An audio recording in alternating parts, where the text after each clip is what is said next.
Jama'an Allah jama'an kwarai na ce wani bayani na kun ganni ba na ce kawai bari da in fita in yi magana. Aya mi ana kira shugaban task force nan boss Mustapha ogana muka dole nan gaishe ka. Na ta gani dai kana ba mu bayani akan abin da na faru akan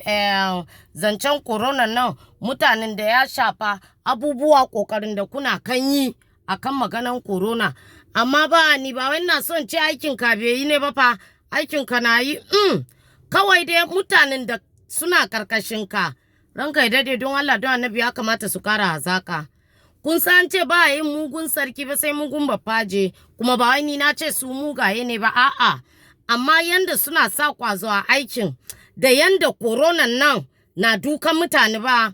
gaskiya fi sabilillahi mutanen ka ba su wayar da kan mutane yanda ya kamata ba. Saboda haka she na ce barin kira ka dai in muka magana, kuma kan da ya kama sallah saura kwana na wannan ya kamata a ce yanzu muna ta ji wannan sako ne daga hukumar task force na covid-19 ban ji ko daya ba.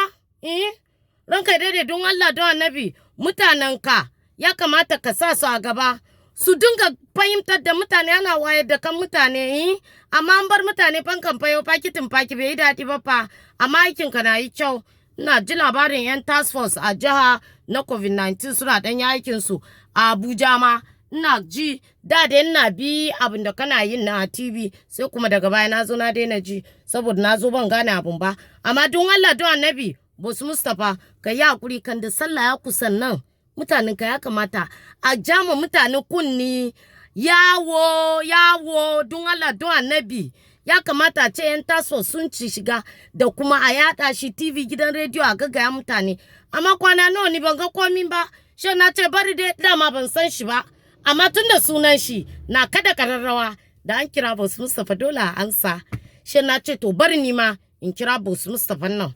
in mishi magana don Allah ka yi hakuri faranka ya dade na muka kuma na karya muka hula ku da kun san komin kuma jama'a na gode.